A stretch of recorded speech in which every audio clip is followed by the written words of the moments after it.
So my friend Sandy was like, come to the Comedy Store. You got to watch a night of stand-up. We smoked weed and we went. And I remember we were watching Adam Ray that night, who's a good buddy. And Chris Rock showed up. And it was just like this big night at the Comedy Store. And they have these swinging doors in the kitchen. Right. And I remember just going through the swinging doors and just feeling this weird feeling of familiarity. Like I'd been there before somehow. I was like, and I decided. Probably the weed, but let's explore it further. Right, yeah. Well, don't ruin it.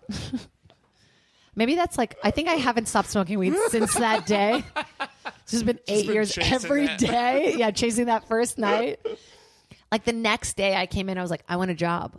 I want a job here. I want to sell tickets here. Wow. I want to like get into stand-up. I just was like addicted right away. Yeah. And my dad was really into stand-up. Okay.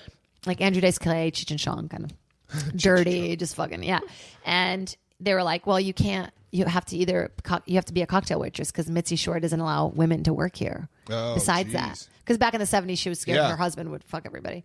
And I was like, no, I want to be a bartender. And they're like, well, when we get that slot, maybe we'll call you. I was like, okay. Like 2 days later, they called me. They were like, what? We fired our bartender. What? And I had bartended before, but like, no. Oh my God.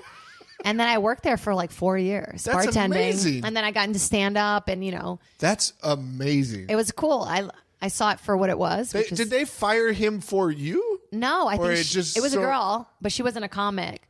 She was like got caught drinking or something. She was like drunk on the job all the time. That's what everyone does when they're bartending. Yeah, you just got to be a little more secretive. Yeah, of course. About it. Yeah. You just don't want to be belligerent. Yeah, I think she was like belligerent. Wow. So at that point, had you done stand up or is that sort of your first like, I want to do this? I'd never done stand up. Wow. I remember watching Eliza Schlesinger do stand up in a cafeteria at Emerson. Okay. And being like, I would never fucking do that. Why is she doing? Who hurt her? You know what I mean? Like, because to me, it just seemed so scary and so vulnerable. I like couldn't wrap my head around it. Yeah, like because at the time I was so like acting, group, community, improv, like got your back, right? And then I'm in this world where everyone's like, "Fuck off! What do you want from me?" You know, it was so dark when I got to the Comedy Store. It's a different place now, right? But it was so competitive and such a boys' team. Yeah, and they harassed me. I was just so friendly, like, hi. And then now I'm like, what the fuck do you want? Right. You know, it jaded me. Jaded you, yeah. Wait, so when did you first do stand-up then? You got this gig at the gig. Comedy Store working. When did you finally do the stand-up?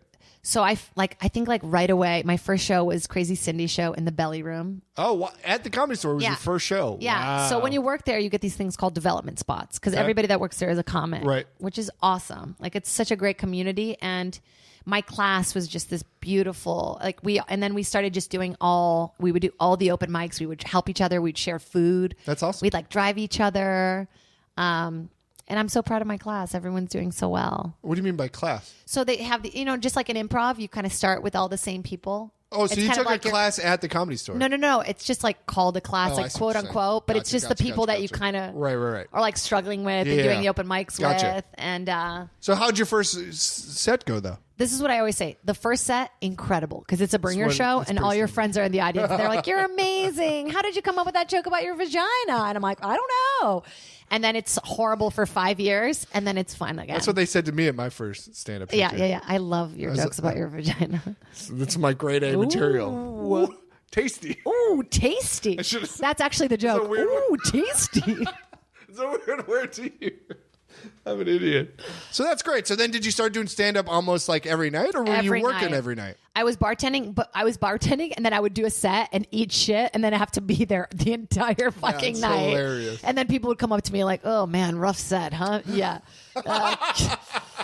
Can you make me a Cosmo now? I'm like, at least people are honest. They were so mean to me. They would throw empty water bottles at me during my set. Like, they would just, it's a frat. It's a frat house. Yeah. That's tough. It also cut your teeth on it. Yeah. I remember I would just cry every night. Oh. They would say the meanest things to me. And then finally one of the waiters there was like, go home tonight and just write 5 really mean things about every person that works here. Just like really cruel. Just vent. Like, you're never going to use it. Just have it, right. And I remember Tony Hinchcliffe, who's a good buddy of mine, like said something mean to me. And I said something like, why don't you get Rogaine? Or something like really like easy, and he was like, and I could tell that he was like sort of affected. This was forever ago. And then slowly you're like, oh my God, words have a lot of power. Yeah. Especially in stand-up, you sort of have to have, I'm not a mean comic. I'm not into roast. Right. I love watching them. It's just really not for me. Right. But having that sort of gave me this power where like, oh, my words matter. And words can really hurt people. Yeah. And, nothing gets a dude like balding, trust me. That's like, it's tough. It's like the Achilles heel. You're like, yeah. It's like, I like lost my hair, a little bit of hair once here from stress. Jeez. When my sitcom got canceled, I like had like a tiny bald spot right here. Damn. That's even harder for women. Yeah. Woo. A female bald, bald spot.